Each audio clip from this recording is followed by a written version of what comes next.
pleasure and privilege to have you join in this very important matter.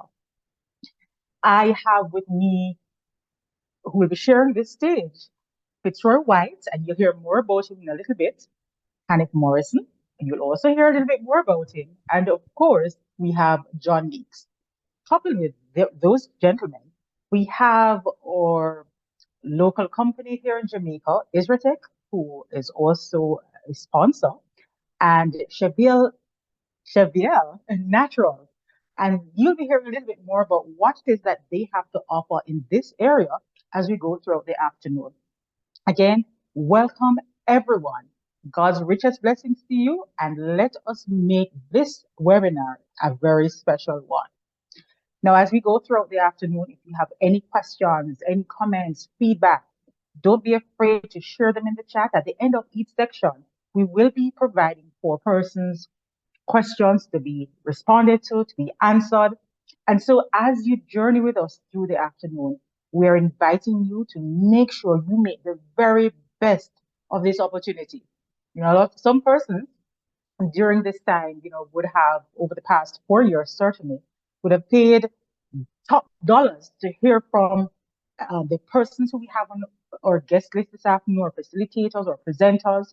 They would have done that. And this webinar has been done free of cost, thanks to our host, thanks so very much to our sponsors. And we're thankful that you have put some time aside to hear about how you can make a difference in your own food security and what's going on in Jamaica, what's going on in the world, and how you can use the technology and the knowledge that's available to make a big difference in the lives of yourself and your family members, and of course, your friends and community. At this time, I'll invite us to bow our heads as we begin with prayer and give God thanks for this opportunity. Loving, righteous, eternal Father, who art in heaven, we're so thankful to you for your many mercies and your blessings towards us. We're thankful for the provisions that you have made for us. As we have come together for this very important webinar, we ask that you will guide the minds of the presenters. You will be with those of us who will be joining in to learn more about what it is that this subject means. I pray, Lord, that you will infuse your Holy Spirit. You will guide us. You will be with our hands, be with our homes, that help us to become creative around taking care of ourselves and our families. Thank you for hearing and answering our prayers, and thank you for blessing us continually. Through Jesus Christ we pray. Amen. Fantastic. So I'd like to start out this afternoon by inviting you to drop a little line in the chat. Let me know, where are you watching from? Where are you joining us from? Send a note if it's in Portland, if it's in Manchester, if it's in Mandeville. Yes, I know it's not a parish. Yes, if you're in St. James, in Hanover, please drop us a line and let me know where it is that you are joining us from.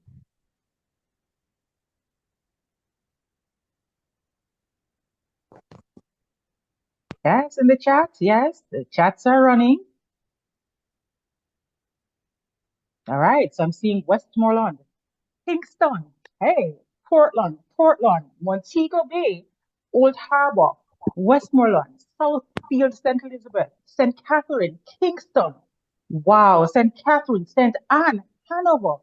We have lots. St. Catherine. Thank you, Javel, Brittany, Norville, Ryan, Pashawn, Sutherland, Esther, Daniel, Michelle, Jennifer, RM Jackson, Jephthah's iPhone, Miguel. Thank you also very much for joining us. And I know that there are others still writing. Ooh, we have somebody all the way from Canada. And I'm saying, ooh, all the way. I know the internet really does connect us these days. But we're here hosting from Jamaica and from different parts in Jamaica.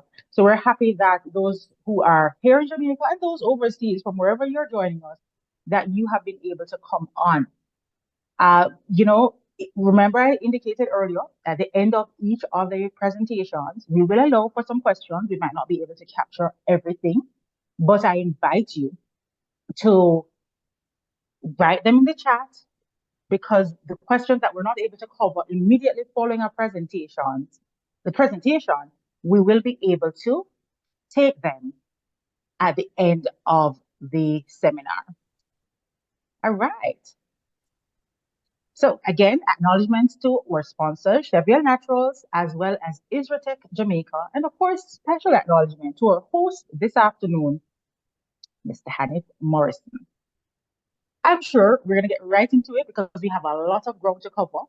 And the first presenter this afternoon is somebody who has had a lot of experience in the area of organic gardening. He's actually a professional person because Mr. Fitzroy White is an expert in the field, not just in his parish. He's right now in another parish, but not just in his parish, but also throughout Jamaica. He's an expert in the field of agriculture and Jamaica's first sanitary and phytosanitary officer, a civil servant who has worked in the ministry for over 27 years and is now pursuing his desire to be a leader in the gourmet mushroom production in Jamaica. You know, he, as a plant quarantine SPS inquiry point officer in the ministry, Mr. White has been instrumental in the development of the current phytosanitary plant health system in Jamaica. And he has influenced the development of plant health, the professional area in over 14 Caribbean territories. Here we go for a Jamaican who not just is making his mark in Jamaica, but is making it throughout the world. By being one of the main trainers in the regional plant quarantine principle and procedure training for the past 8 years.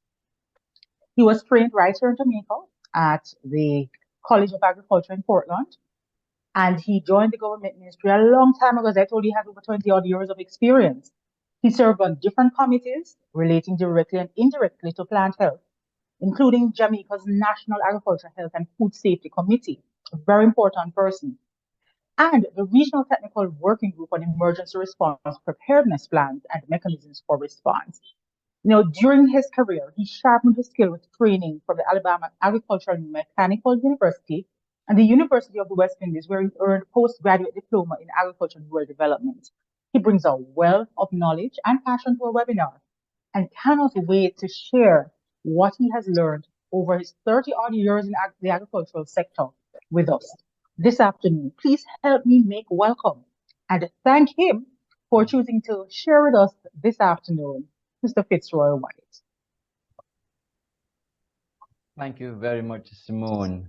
And I didn't remember I sent you so many things about me. People love to say that in my past life, I've been retired now from the Ministry of Agriculture for almost 3.5 years. So those things that you said really helped to build my experience and where I am today. I'm going to be sharing with you guys something that is a passion for me. And I have said that if you can do one part of something, then you can do 100. You just need to have the time to do it. So let me put this in PowerPoint mode and let's get going. Good. All right. So we are looking today at backyard gardening, and I say organic gardening because that's where I want everybody to set their thinking at, even though you might not be able to get to it right away. And I've put on it for people with small spaces because many of us are now living in high-rise buildings. We're taking on the culture up north. Yes, we're no longer living in touch with the soil. So what I'm going to share with you can be done from your balcony, or if you have a big windowsill, it can be done from a big windowsill. Yeah, or if you have a patio, you can do something on a patio as well. Hence, I have captioned it with people with small spaces. So we'll be looking at a brief introduction. I've edited introduction just so we can get into the matter very quickly. Then we're going to be looking briefly at what is organic gardening. We're not going to be getting into the semantics of what exactly is organic gardening, because there are some documents that have different aspects of what organic gardening is. Then we're going to be looking at site selection, what you grow the plants in, the actual planting material that you use, and how you take care of your crop, and touch briefly on pest management, and of course on harvesting, which is what we all hope to do when we have planted a seed or anything.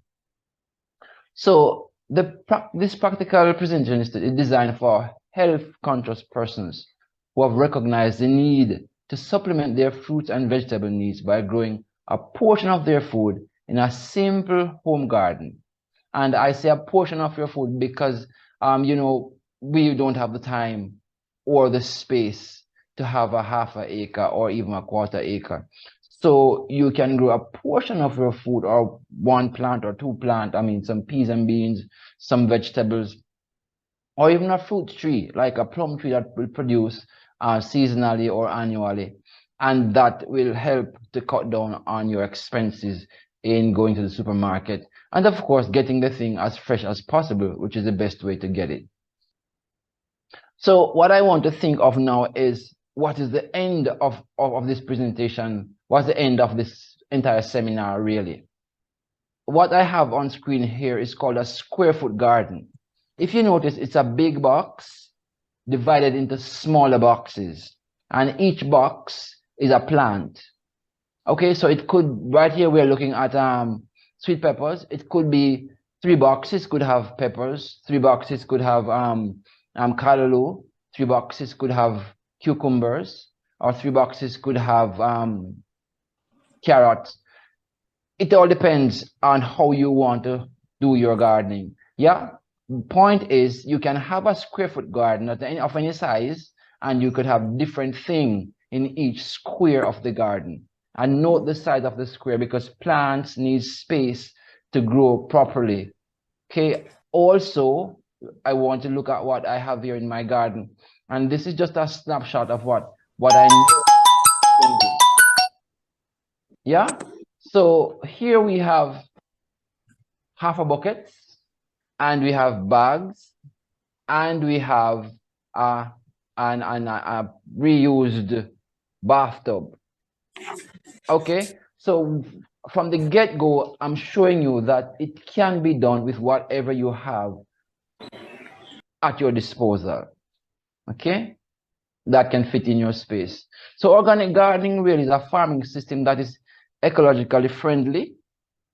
It uses natural pest control methods and biological fertilizers derived largely from animal and plant waste and some nitrogen fixing crops, meaning you're going to be using extracts from these to make your fertilizer or even to use your pesticide, okay, as your pesticide. So that's in a nutshell is organic gardening. And there are also some semantics in getting into it, permaculture and all of that, which some of you might have an idea of. But this evening is not to be touching in detail on those other aspects. So let's look then at the ideal location for setting your garden based on, and I said again, based on the space that you have. So the ideal location should give your plant full sunlight. If not possible, then at least 80 to 70% of the day, your plants should be getting full sunlight because you know that plants need sunlight for them to manufacture their food through photosynthesis. Okay? Plants use the sunlight to manufacture their food. The microbes in the soil also need the sunlight to thrive. Many of us just think of what's happening above ground, but what's happening below ground is equally important because in the soil, you might know that we have worms in the soil, yeah, which benefits the plants by creating aeration space and all of that. But there are other microbes in the soil that will have a particular relationship with the plants in terms of how they interact with their plant roots, how they break down what's in the soil to make nutrients available to the plants. So the soil constituents must also benefit the microbes that live in the soil. The soil should be free draining. That is, when it rains, you don't want to have water settling up around the roots of the plants longer than it needs to be there. So runoff, contaminated water should not be allowed to enter your garden or used to water the plants. Many times, some people are not aware that it's not all the water that is available is good to use to water the plants. It might have chemicals in it that is deleterious to the plants. What happens is that it might not show immediately on the plants, might show a day or two after you use it, and you're wondering what is happening. You might have used contaminated water to water the plants. And again, that will also affect the microclimate in the soil. You should select an area where wind and rainwater runoff will not damage the plants. I don't know if you have ever seen very heavy rain falling and your callaloo and your lettuce leaves will get damaged because of the heavy rain or even hail. So you want to pay attention to that as well. Check site for biological, chemical, and physical hazards. Nowadays, when we are buying a motor vehicle, we should be asking for a history of the vehicle. Yes. Similarly, when you're going to be selecting a site for your garden, you want to get a history of what was there before, so you can have an idea if there are any contaminants in the soil. You'll be handling the soil with your hands, some of us with gloves, some without. Also, you will be putting your plants in that soil, and it might not be the best soil at the time to be using. So you want to be making sure that there's no chemical hazards and no physical hazards as well, broken glass and stuff like that, that will cause damage to you. If you're going to put in your plants in pots, the potting mix should be free draining. So if you're going to be buying your commercial potting mix, many of them are, but if you're going to be mixing soil and organic material together, you need to make sure that the mixture, yes, presents has a constituents that is allowing the plants to breathe freely, and when you water the plants, excess water doesn't stay around the roots. Do not place plants where heat sources can affect the plants. That is, if you're going to be doing your garden in your yard and you don't have a lot of space, or you're going to be making a potted plants garden, you want to make sure that it's not near anywhere where your AC unit is letting off heat and stuff like that, or where your vehicles will be passing constantly and the exhaust will be getting onto the plants. Okay, you want to also place your containers, that is, where wind and rainwater from the roof will not damage the plants. Okay, well, where rainwater from the roof will not damage the plants, because apart from damaging the plant, it will wash away the soil. Yep, and many of us, when we water the plants that we have in pots, we pour the water and it washes away the soil from around the roots of your plants in the pot. What we should be doing is to using those spouts that have a sprinkler, so it sprinkles the water and doesn't wash away the soil from around the roots of your plants. Okay. Let's look here at growing medium. Also, I want you to pay attention to the pictures I'm showing you. The pictures I'm showing you are pictures from my garden, okay? And so what I'm doing is something that you can do. As I said before, if you can do one, you can do 100. You just need to have the time and put the effort into it and the space. So soil from the ground garden or potting mix must contain organic matter, that is your nitrogen, potassium, and phosphorus. And that's what we call major nutrients that all plants need. Yes, soil organisms such as worms, bacteria, and fungi should be present in your potting mix as well, in your growing medium as well, because they will create, as I said before, a microclimate in the soil that allows the plants to grow optimally. Okay, the worms will die, and they apart from them creating aeration in the soil, when they die, their bodies become fertilizer as well. And when the worms grow, they change skin, and that itself breaks down and is fertilizer for the plants. Your bacteria, there are some beneficial bacteria in the soil as well that will break down some of the chemicals that are in the soil, and also they will have a relationship with the plants themselves that benefit them and the plant. Okay, and your fungi as well will be breaking down your leaves and your twigs and all of that is in the soil, and providing more fertilizer for the plants. So pay attention to your potting mix. If you're going to be buying potting mix, sometimes it is good that you read the panel on the bag to see what is in it, because it's not all of them will be totally organic. Okay, so It may be a mixture of soil, sand, and manure or compost.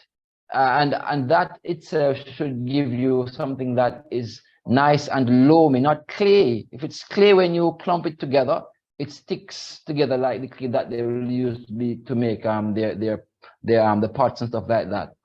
You want it to be loose in your hand, okay? And when you squeeze it together, it lets out the excess soil, but it doesn't stick together. So you could mix different ratio of soil and organic matter and sand depending on the kind of sand that you have and the kind of soil that you have. So that in itself means you have to pay attention to what you're doing. If you're going to be using compost, particularly if you're going to be preparing your own compost, and composting itself is another art that we need to learn. It should be properly composted or aged. So the manure must be used, that will be used, must be properly broken down. How do you know that it is ready? If you're getting manure from somebody who has an animal farm, yes, or you are doing your composting yourself, it should be broken down to be nice and brown, and you can't tell whether it was a cow manure, cow feces or goat feces or anything like that that was used to make this compost, and it should not have any odor.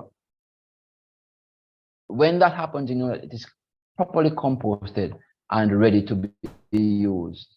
So if you're going to be using commercial potting mix, as I said before, check the panel. If they're going to be adding any compost to your potting mix that you're buying, check as well what kind of compost is in it.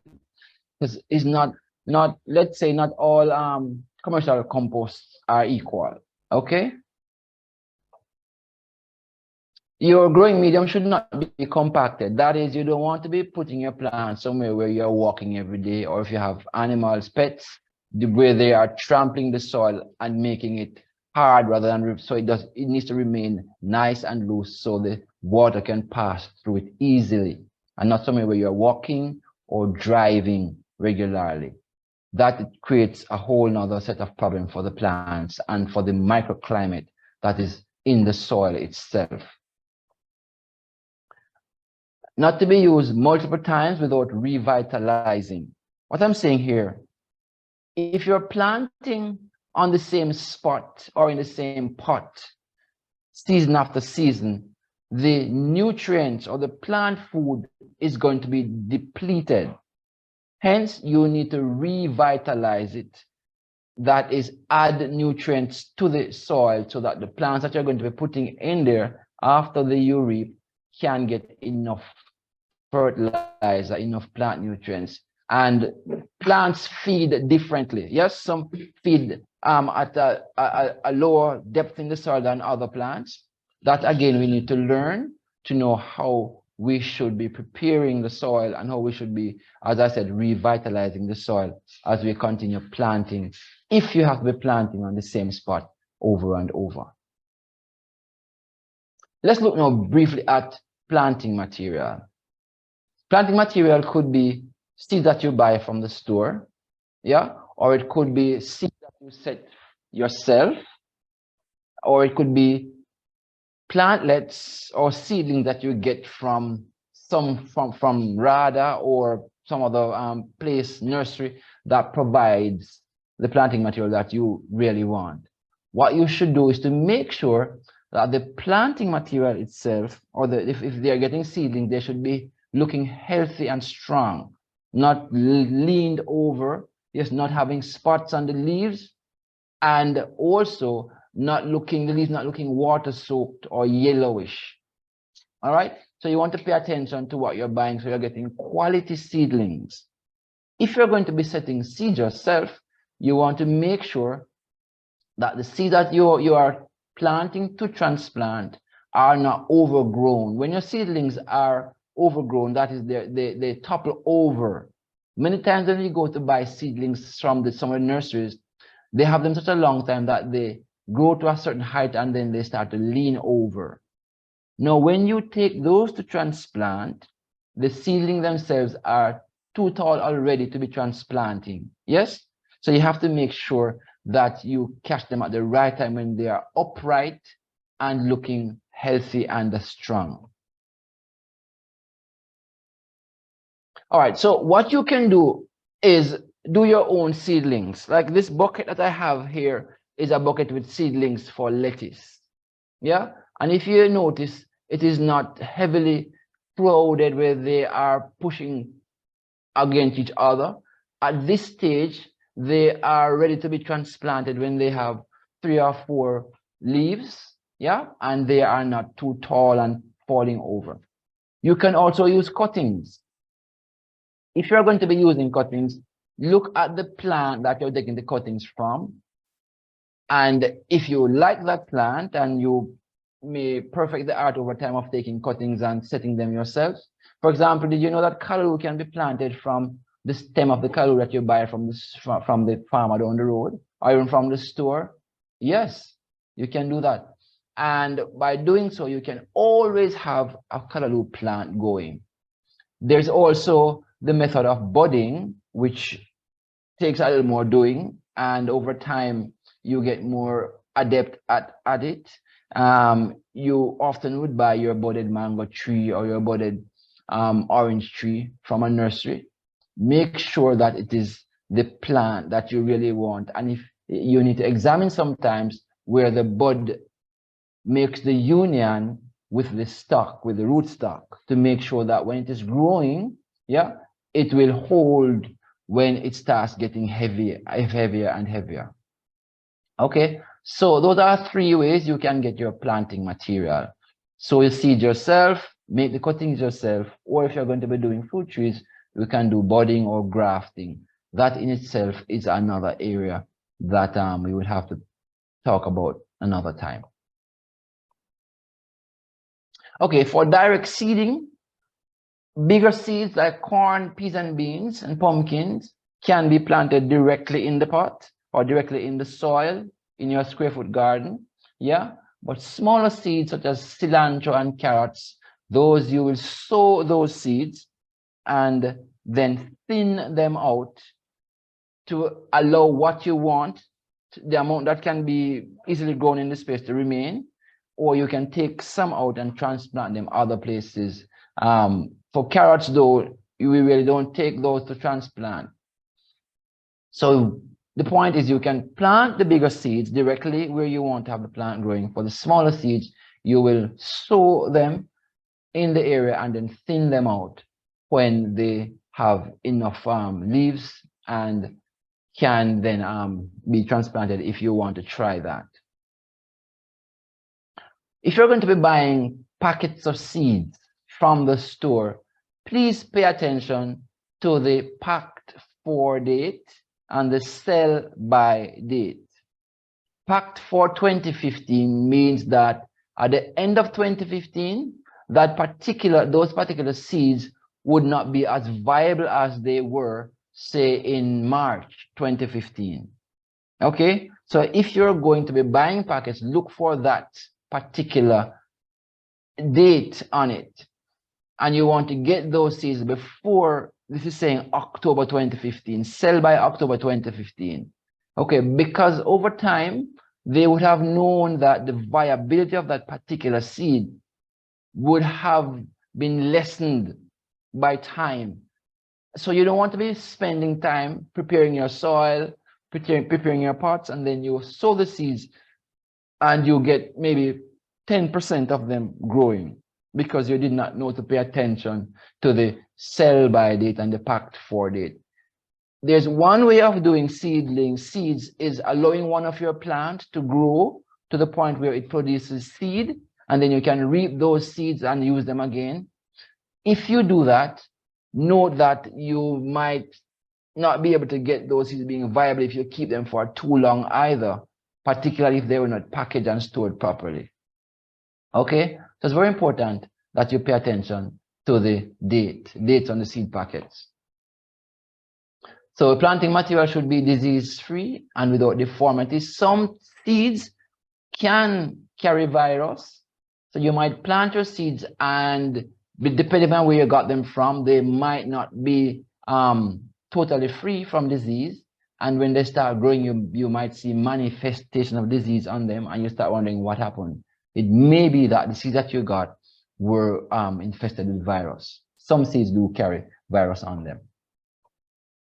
Okay, now you have done your planting and you are seeing your plants growing. What do? Daily inspection. So you're going to be inspecting your plants for insect damage, slime trail, signs of diseases. Insect damage is that you might see cutting or scraping or biting or signs of biting or chewing, depending on the kind of insect that is affecting your plants. You might see slime trail for slugs. They will come out in the night or in the evening if it is raining, and you might not see them, but you could see the slime trail, and then you know you have a slug problem. Yes, signs of diseases, the plants may be yellowing or toppling, or leaf might be falling and you're wondering what's happening. Could be that there's some disease going on there that you're not seeing. Watering. Do not overwater the plants or water them too little. So based on what you're planting, some plants require more water than others. Like for callaloo, definitely you know that callaloo and your lettuce will need more water. From say your red peas or your gungo peas if you're planting them. Yeah. So over time you will learn there are some plants that feed deeper than others. The ones that feed at a shallow area in the soil will need more water than the ones that are deep feeders, because those normally have what we call tap roots, and those roots go deeper and spread farther so they can get water and moisture from further away than they're planted. The soil should be moist, or should be kept moist as much as you're able to, so the plants themselves are not stressed. Some plants do not do well with wet leaves, again, yeah, particularly if it's the rainy season and you have to be watering them. Make sure that the leaves are not kept wet for too long. Some diseases thrive in wet conditions, so you want to make sure that you pay attention to what's happening. Again, as I said before, examine the plants regularly to see what's going on. Now, there are some common garden pests that affect our plants. White flies, aphids, and these can be seen just by going to daily look at your plants, examining them. And if you don't catch some of these pests very early, they become problematic to the point where you will have to be taking out the plants to get rid of them, particularly if you're not one to use the chemical sprays, if you're not into natural sprays. Okay, but the best thing to do is to examine regularly so you see what's going on. There are stink bugs as well that will damage the plants. And then there's mealybugs and ants. We can speak more about these at a different forum. For example, like the mealybugs and the ants, they have a particular relationship, yes, where the ants will feed from a substance that is produced by the mealybugs, or even the aphids that I showed on the previous slide. And by feeding on it, the ants themselves will transport the mealybugs from one plant to another, so they have more food to eat. Okay, so when you're getting rid of the mealybugs in this particular case, you want to as well cut down on your ants population. Okay, the mealybugs will produce what is called honeydew. The aphids do the same thing, and this then will cause plants to have a fungus, black fungus thing growing on it. Yes, so inspection is very, very critical. Leaf miners are another pest that you want to look out for. These guys live inside of the leaves. They're not on the surface, or they're not under the underside of the leaf. They are actually inside of the membrane. Yeah. So you want to inspect and do the corrective measure as soon as possible. Caterpillars as well, these we can see easily because they will be chewing the leaves. And if it is advanced, like I'm showing you here, this one would maybe even be chewing on your young tomatoes if you have tomato. So how do you take care of these pests in your garden? Well, the suggestion that I give you is go the organic way of using organic pesticides. These are derived from naturally occurring sources. These may include the bacteria. The bacteria, Bt, is a bacteria that lives in the soil, and it has certain negative effect on many of the caterpillars that will affect your soil, that will affect your plants, and it lives in the soil. There are commercial preparations of Bt, Bacillus thuringiensis, that can be had to use in your organic garden. And then there are some plant-derived pyrethrins. That is the substance that you will get from your chrysanthemum, and you can use your neem oil, your pimento oil, or you can just do a regular Google and look at do-it-yourself homemade pesticide for common garden pests. And as we say in Jamaica, turn your hand and make fashion, and pay attention to how it affects a small portion of the plant before you decide whether you can use it wholesale. So depending on your garden size and pest, pick off the bugs and the damaged leaves. So in the commercial farming system, the first sign is not to spray. Yes, they use what they call integrated pest management. That is, they use a number of strategies to deal with pests. That is based entirely, though, on daily inspection or scouting of the plants. I love to say, if you have half a dozen callaloo plants, yes, or one cucumber plant, and you see pest on it, the first thing is not to spray. You can easily go and pick off the leaves or pick off the pest, depending on what they are, and just get rid of them. It would just mean that you'll have to inspect that plant a little more frequently than you would if you did not see any sign on it. Okay, so the first thing is not to spray, inspect, and that will help you to decide whether you need to spray. Okay, spray with organic insecticide, insecticidal soap, onion, garlic, and cayenne pepper mixed together. As I said before, you can just do a Google, or you can buy your insecticidal soap that is made to use in your garden and use that. But don't, as I said before, use that when you need to. The best thing to do is to examine your plants regularly to note the pest population on it, and based on the population, you decide whether you need to spray. Another thing to do is plant a variety of crops. So you're going to be planting your pepper, your cucumbers, your tomatoes, your scallion, your thyme, yeah, and the same pest doesn't always affect all the plants. So you will definitely have something to reap. Rotate the crops that you plant. As I said before, crops feed at different depth in the soil. So you want to be, to the best of your ability, use up all the layers of the soil so that you're not depleting the nutrients too quickly. Okay, and by rotating the crops, you're getting the nutrients from all layers of the soil. Plant plants that repel pests. So in your pest management strategy, you're going to be planting your basil and your dill, your lemongrass and your marigold, your thyme and your petunias. These repel some of the pests that will be coming in your garden from time to time. And this chart here gives you an idea of which bugs to keep in your garden and how they affect the ones that you don't want to have. So if you're going to be spraying in your garden, learn to identify your beetles, yeah, and your lacewings and your aphids. So you're going to be spraying for those. But you do want to make sure that what you're spraying is not killing the beneficial pests as well, like your ladybugs and other beneficial pests. Okay? Time will not allow us to get into all the details of those. All right, and one important thing to do is to have proper sanitation in your garden.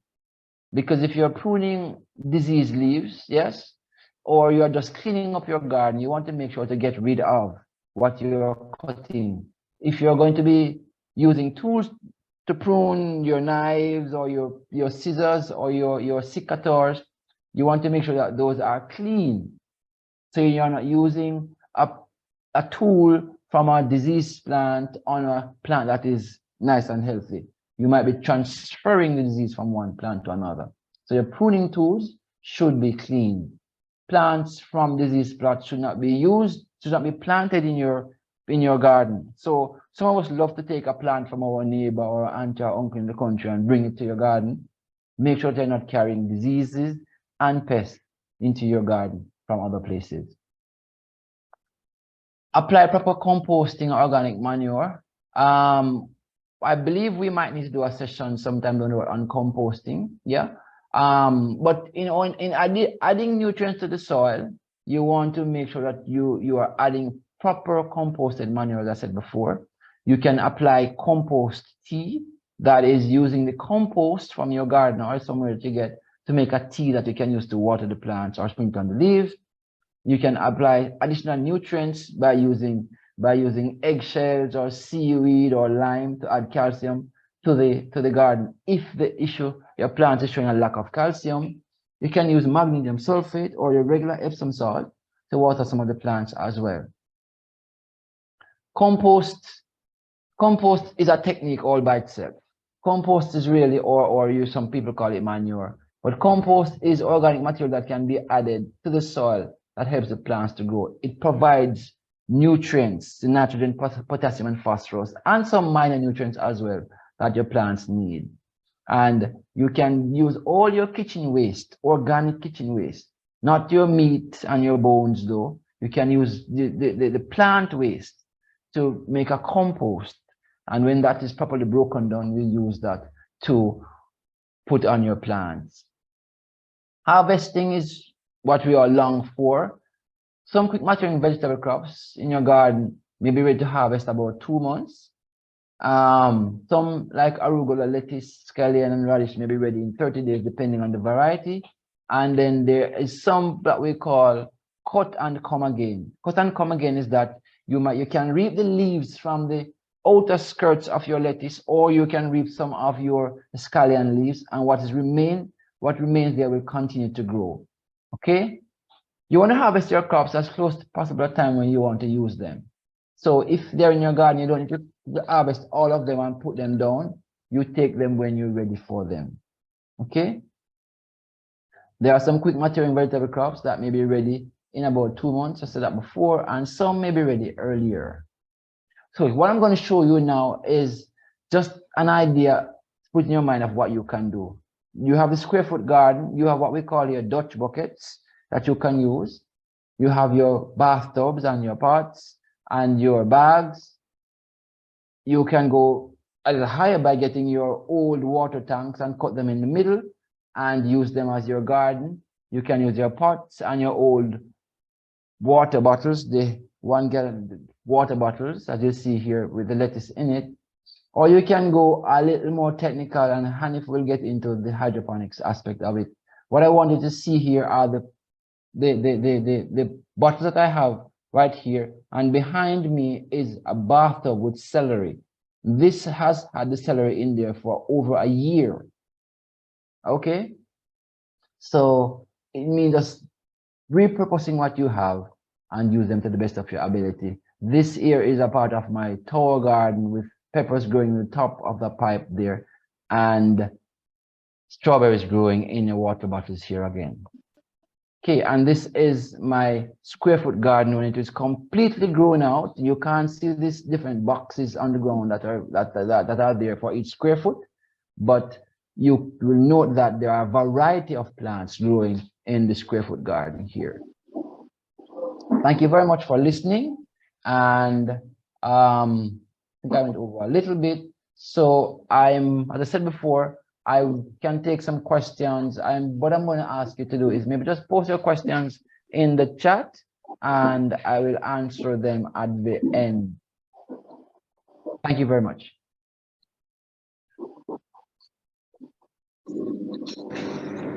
Over to you, Simone. Awesome, awesome, awesome. Thank you so very, very much.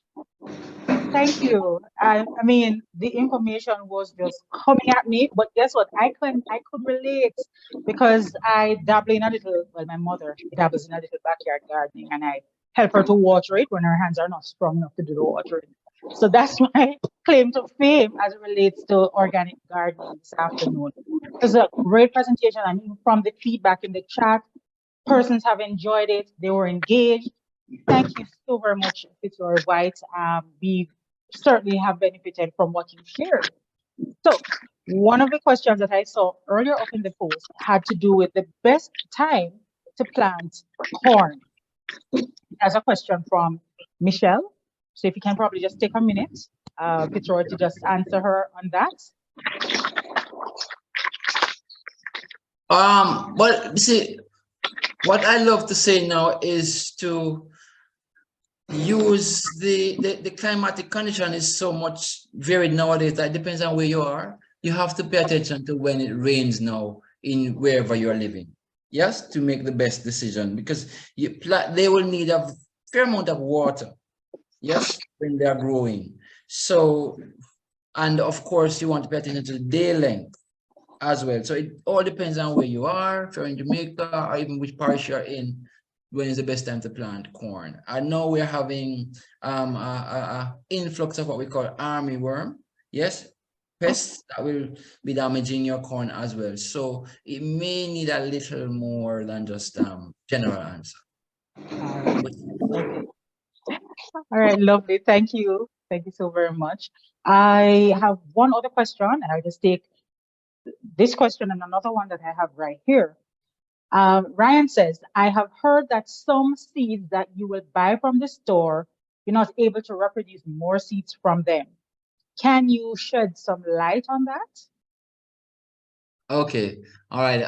So what's happening now within the seed producing what we call multinational companies? Yes, they have what they call modern biotechnology plant breeding methods that they can insert a gene in the seed that is called that allows it not to be viable, the first generation of the seed to be viable. So when you plant it, that seed is not able to produce another plant because of a particular gene that they have silenced in the plant, or they have inserted in the plant.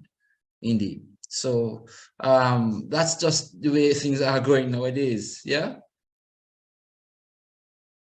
All right, lovely. So we're going to take on those other questions. Yes, Morris put them in the chat. We will take them on later on. I have a question for us in the audience. I'm going to invite you just to post quickly. What are some of the containers that you do backyard farming in at home? Or if you're in an apartment or a townhouse, what are some of the things that you use? My mother, and I go back to my mother certainly uses that old bathtub, that huge one. Yes, tires, buckets, plastic bottles. Yes, large flower pots. Yes. An old fridge, buckets, bags, concrete blocks, large water bottles, an old bathtub. Fantastic. So coming up, we are going to be learning from a very special guest. Well, guest speaker is not even the word. He is the host for this afternoon's program.